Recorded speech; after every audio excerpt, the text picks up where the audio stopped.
It all started 6 years ago. My wife and I had been searching for a place to call home, something quiet, far from the noise of the city. That's when we found a listing for a small house on the outskirts of town. In the photos, it looked cozy. Wood paneling, a tidy little yard, an old vine-covered fence. When we went to see it, the owner greeted us like he'd been waiting for this moment for a long time, like he was relieved. He didn't say much about the house. No sales pitch, no long stories. He just walked us through the rooms quickly and then offered us a discount if we bought it right away. That felt strange. Usually sellers try to squeeze out every penny, but this guy seemed desperate to get rid of it. Something about that should have raised a red flag. But my wife really liked the place. She said it felt familiar, almost like she'd been there before. So we signed the papers, and a week later, we moved in. The first few days were peaceful. We unpacked, cleaned up, set up our furniture. Everything felt like it was falling into place. Our cat, a big fluffy boy named Box, immediately claimed the windowsill as his territory, stretching out in the sun like a king. He seemed relaxed. We were too. But exactly a week after we moved in, things started to change. It happened on the 8th night after we moved in. I woke up to a strange sound. At first, I thought it was just the creaking of the old wooden floors. Nothing unusual in a house like this. But then I heard a low growl. Not aggressive, but tense, like something was about to enter the room. I propped myself up on my elbows. The clock read 3:27. Outside the windows, total silence. Not even a breeze moved the trees. Our cat was sitting at the edge of the couch, not lying down, but sitting upright, frozen.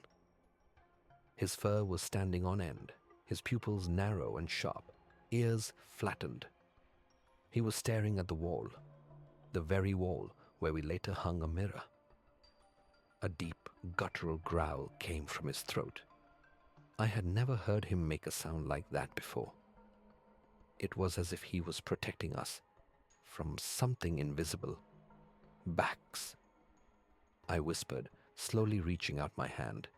He didn't even flinch. The next morning, we chalked it up to a bad dream. Maybe the cat had heard a mouse or something moving outside. But deep down, I knew it wasn't that. There had been no sound from outside, and the feeling that night had left a cold trail down my spine. A couple of days later, something else happened. My wife told me that while I was in the garage, she had been sitting in the living room, reading. Box was lying next to her on the rug. Then she clearly heard footsteps in the kitchen, followed by the sound of dishes falling. It was loud, like a cup or plate hit the floor and rolled. She jumped up and rushed to the kitchen, but it was empty. Everything was in its place, nothing broken, and Box was still lying calmly on the rug. At first, she thought she imagined it, but when similar things started happening, always around the same time, we realized something. There was someone else in the house, and they weren't hiding. They were watching. After everything that happened, the house started to feel alive. We could feel it, like it had a pulse. Sleeping became harder, and a constant pressure built in the back of our minds. It felt like the walls were closing in.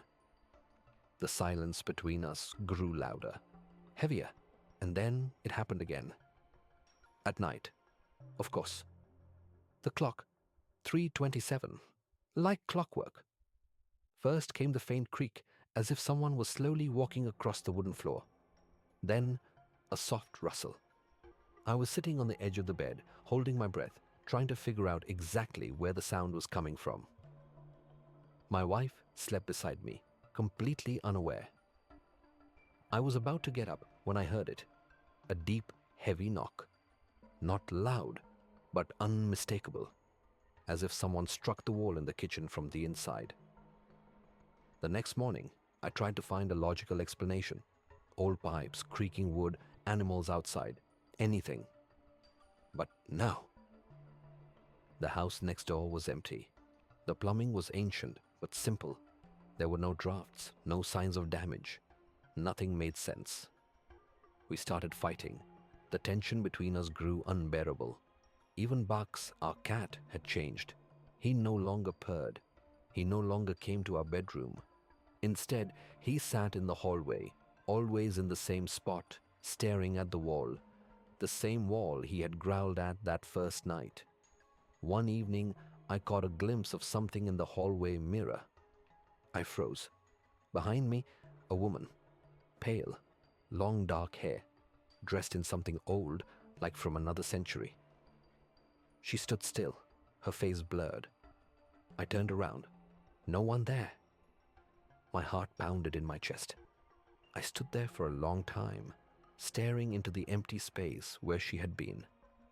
I didn't tell my wife. I thought I was losing my mind. But the very next morning, she came to me and said, "Have you noticed the smell in our bedroom? Like mold?" "No." "And there's a stain on the wall. It looks like a handprint." I walked in and saw it, a black, smudged mark. Faint but unmistakable, like someone had pressed a filthy hand against the wallpaper and dragged their fingers downward. But the proportions were all wrong. The hand was too long, the fingers unnaturally thin, almost skeletal. We didn't sleep that night. We just sat on the couch and waited. And once again, at exactly 3:27, we heard footsteps.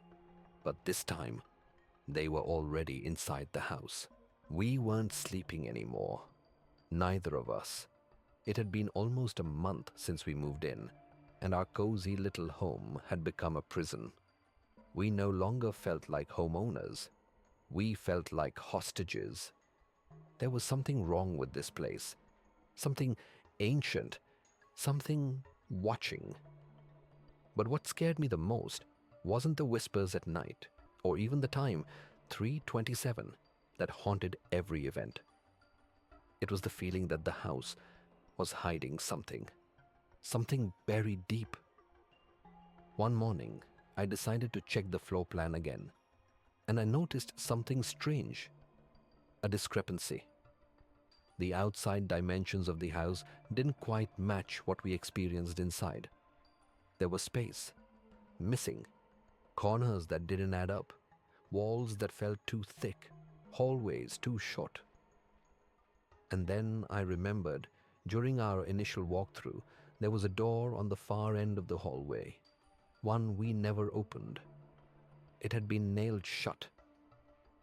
At the time, we assumed it was just an old closet or a sealed utility space. We didn't ask questions, but now I was sure it was a basement. That same day, I grabbed a crowbar. The boards were thick, dry, and splintered. And they didn't give up easily. It was like they didn't want to come off. When I pried off the last one, it cracked with a sound that reminded me of breaking bone. Behind the door, pitch black. A narrow staircase descended into stale darkness. A wave of air rolled up from below, thick with the stench of mold, rot, and something else. Something old and foul. I turned on my flashlight, took a deep breath, and stepped down. My wife stayed at the top, holding her breath. Neither of us said a word. The basement was much larger than it should have been. Stone floor, crumbling plaster walls, and silence. Not peaceful, but heavy. Oppressive. The kind of silence that feels alive. In the far corner, I spotted a small wooden table, covered in dust and draped with an old yellowed cloth. Something lay underneath it. I pulled the cloth away and froze. On the table were children's toys, decayed, moldy, rotting. A broken stuffed rabbit, a doll with missing eyes, a wind-up soldier with no legs, covered in dust, and something else, something sticky. Someone had arranged them carefully, as if they meant something, as if someone had once cared or was trying to hide them. Next to the toys was a photo album. I opened it. Old pictures, black and white. A man, a woman, 2 kids. The same boy appeared in every photo. Pale skin, dark hair, empty stare. No smile, no emotion, just staring. As I flipped through, the photos grew more recent. And then I stopped breathing. One of the last pictures was of us, me and my wife, standing in front of this very house. I was wearing my jacket, the one I had only bought a month ago. She was wearing the scarf I gave her for New Year's, but we had never taken that photo. No one had ever photographed us like that. On the final page, just a blank yellowed spot. But when I held the flashlight up close, I saw it. A faint outline burned into the paper. The silhouette of a child standing with his back to the camera. I climbed back up the stairs in a daze. My wife was pale. "Someone was here," she whispered. "While you were in the basement, someone walked down the hallway. I heard their steps stop behind the door, just standing there." We started packing that same night. We didn't even speak, just grabbed what we could. But as we would soon learn, you don't just leave this house. We decided to leave. That night, forget the furniture, forget the boxes. We just wanted out of that house. The house that breathed, that watched, that remembered. The car was packed. The cat was in the carrier on the back seat. My wife was strapping in, her hands shaking. I got in, slammed the door, and turned the key.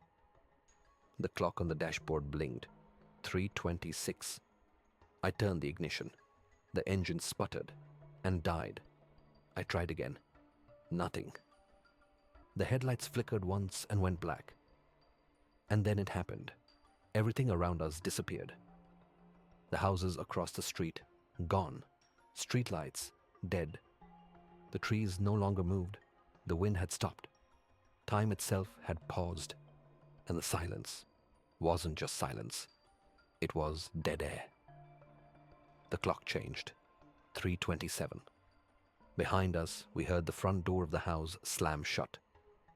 We turned back, and the house was completely dark. No lights, nothing.